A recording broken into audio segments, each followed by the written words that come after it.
I'd like to get a perspective now on how this could work into the work of IUCN. And for that, I'm going to ask Ms. Cyriaque N. Sendashonga, who's the Global Director of Policy and Program Group at IUCN, to give us a few comments. And so Ciri, which of the results did you find most interesting? And how would you make use of it in your line of work? And then maybe you could then just roll in, what perspectives do you see for this kind of model, this kind of use of citizen participation in global policymaking, particularly the way that IUCN works? Thank you, David. Thank you also the promoters of this project, because it's really a most fascinating one. And I guess I'm not going to surprise you, David, and the others if I say actually all of those results are very interesting from an IUCN perspective. And I'll say simply because they really validate, I think, the way we work. And of course, if I pick one in particular, all of them are interesting, but for us to see that a lot of citizens think that efforts should be made to protect nature, that is quite revealing. And as the previous speaker said, quite often there is a belief out there that people are more concerned about the economic aspect more than the environment. But I think these results show us that, you know, maybe, as we have often seen, perhaps the policymakers are actually behind the curve as far as the perception of citizens about the role of nature, the role of environment, the role of protected areas, fisheries, etc. is concerned. They have understood that you cannot have a sustainable economy if you don't protect nature. So for us, it's absolute validation of the mission and for which IUCN stands. That being said also, I could add that I see this indeed that Aichi target was also a very well thought out target. Except if Aichi target was to be written today, after these results are out, probably it would be written differently. Because I have a sense that it was written almost assuming there is no awareness of biodiversity values out there, while now we realize, oh well, there is a lot of awareness, more than, you know, what Nagoya drafting group thought. So perhaps the Aichi target, if it was to be written today, it would be sort of qualified to make really the citizens part of the solutions, because we see they are very aware, they are ready to forego a number of things to be able to protect nature, because they are conscious of what they get in the longer term and on a daily basis from that. And also, as we see these results, these citizens who are involved have a lot of interesting ideas of what the solutions could be, including on some of the sticky issues that are holding this debate here during this COP, sort of slowing down, the resource mobilization. You've seen some of the results that are proposing some very, you know, innovative ways of how we could fund for the conservation of biodiversity. So again, that shows they are really very conscious of what can be done. And then, of course, again, validating what we all think, that all over the world, citizens really believe that conservation of biodiversity, the halting of its loss, is a common responsibility of all of us, not developed versus developing or the other way around. It cuts across the board.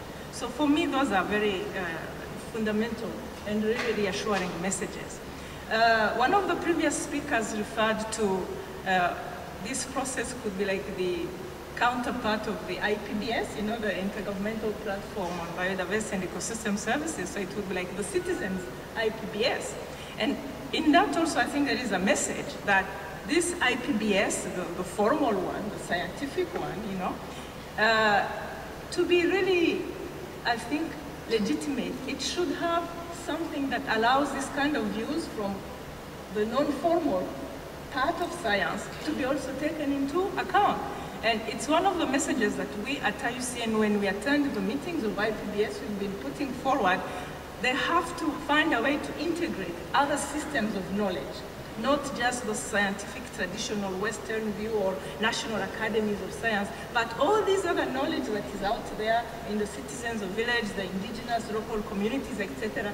And then I think only then will IPBS really be of value to everybody across all sectors of society. Now, in terms of how this could be taken forward, of course, I think we have a foundation in the Rio Declaration, Principle 10, which calls for, really promoting involvement and participation of citizens. And I think governments, policymakers should go far in making sure that implementation of that Principle 10 of the Rio Declaration is becomes a reality. In some parts of the world, like in Europe, you have the Aarhus Convention, and I think that, so in other parts of the world, something similar. And also because when you think about it, in quite a number of countries, the Constitution recognizes the right of the citizens to be involved in making decisions, particularly those that concern them. But in few countries, that thing gets to become a reality. So I think this is now. Talking about the UN, because we are in the process of the CBD, which is part of the UN, I think there was quite an interesting example we saw during Rio +20, when the government of Brazil and the UN came up with this initiative about the Sustainable Development Dialogues, which was another way of involving citizens. They knew the themes that had been selected for the panel, the various panels, so they invited people to participate and actually to vote on some of the recommendations that were coming from the panel. And it was quite extraordinary to see sometimes like the ranking from the citizens. Sometimes it was sort of going with what you heard in the room, but sometimes very different from the formal negotiations. Again, showing that sometimes there is like what they call it in French un décalage, The governments are thinking this, but their citizens are far ahead of what the formal negotiations are about. So I think building from that experience of Rio +20, what I found was a little frustrating is that you get all this input, but then what? You see? So as the professor was saying, there are three levels. First, to consult the citizens before you actually take the decisions, to consult them after the decision is taken on how to implement it. But most importantly, from my point of view, to sustain the interest of the citizens in these sort of things. And one of the things you saw, for example, the example of the Copenhagen COP of climate change, and there was huge interest before the COP.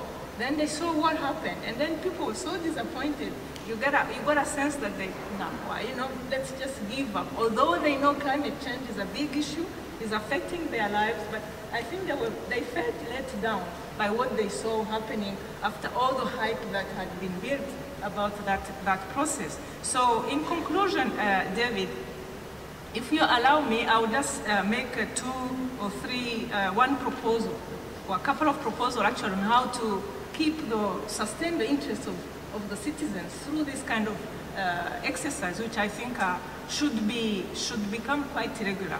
First of all, when you get the views like this, for the citizens to feel it was not a waste of their time, there has to be a way to bring them back into the formal government negotiations such as here, and perhaps by having a kind of an opportunity to showcase those results, and in particular, if you're also dealing with things they're doing on the ground that are successful, so use this kind of forum as an opportunity to scale them up, and also to provide support to those initiatives which are very successful, but which sometimes are not sustainable because there is no funding for them. So that would be my